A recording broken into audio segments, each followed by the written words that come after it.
One of the finalists for the 2009 National Book Award in Nonfiction is David Carroll, Following the Water, a Hydromancer's Notebook. Mr. Carroll, first of all, congratulations.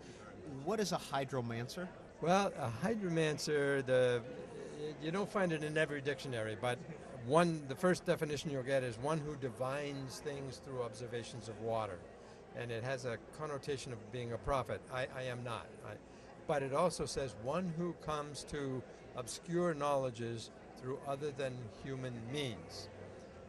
How that applies to my book is that I have spent so much time out in the wetlands with the turtles and with the ecologies of the wetlands that intuitively I've absorbed things, I've come to a way of life, I've come to understandings, never completely clear about how these ecosystems function, how the ecologies function, and what is required for a natural landscape to function with its ecologies. And that's kind of the basis of actually all of my 5 books, which I amplify in this 5th book, I think, in a way different from what I've done before.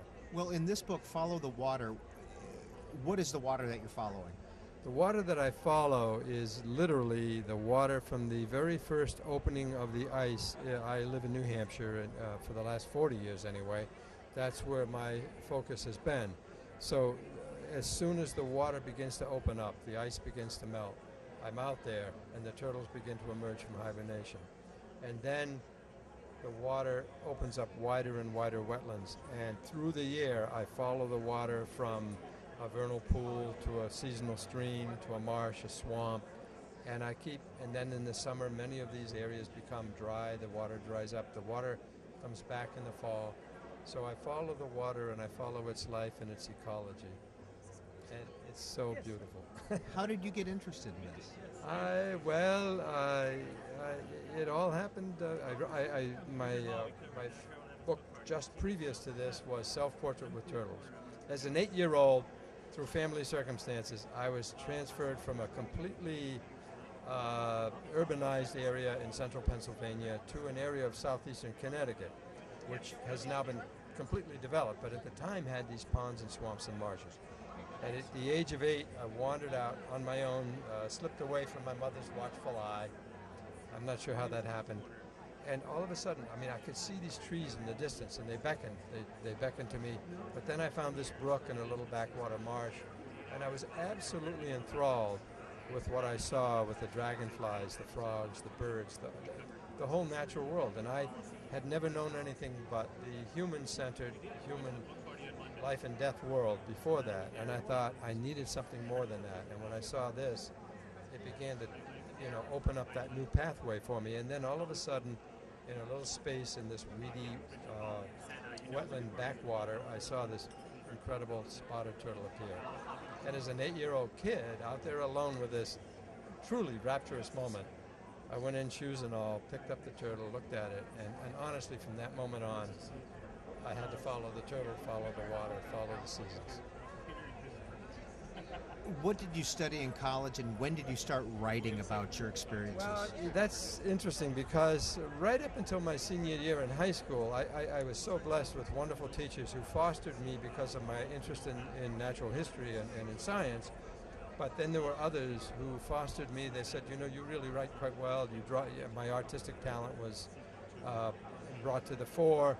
And then I met a phenomenal high school art teacher named Bill Miller, who had a profound influence on me. And I had a problem deciding, should I go on and follow the biology route as a career or go the art school route? I went the art route.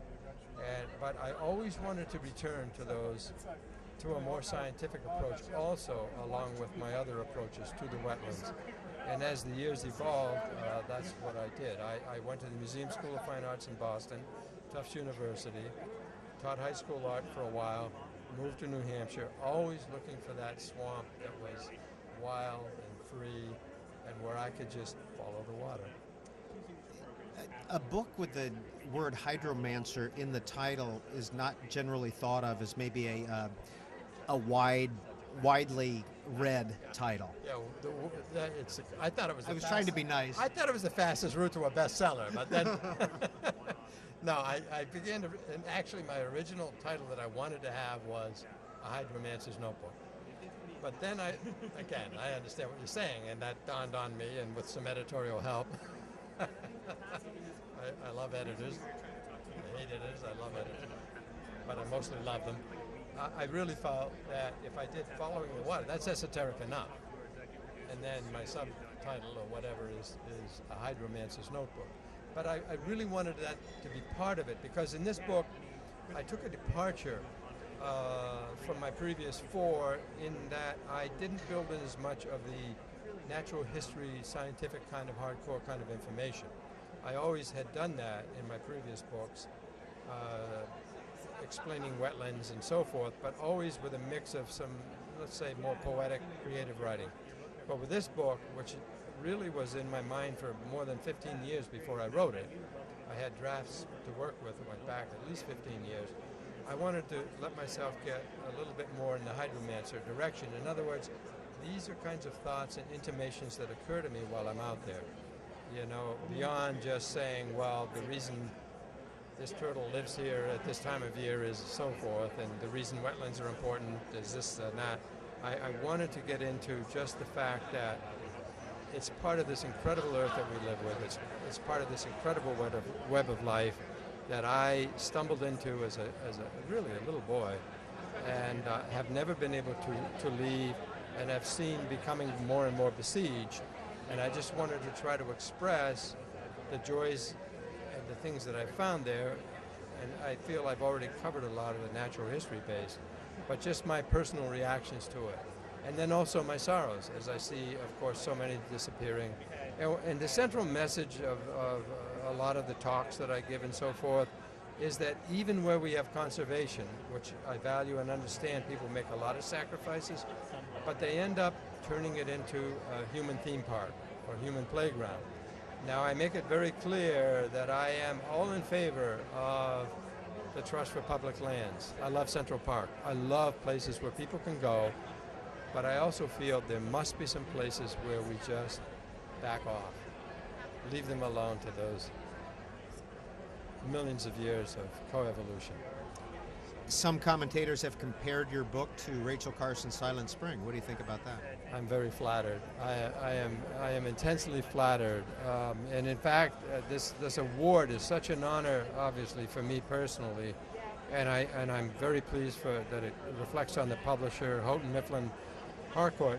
My books have been produced so beautifully in a time when books aren't always given the best treatment they can. You know, it's difficult. I love it. I love the book.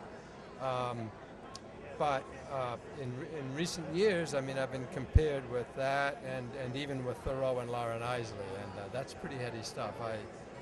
I'm very flattered, but I also feel I better do a good job if I'm anywhere near that category. So. Well, we've all learned a new word, Hydromancer. Follow the Water, A Hydromancer's Notebook. David Carroll, a finalist for the National Book Award 2009.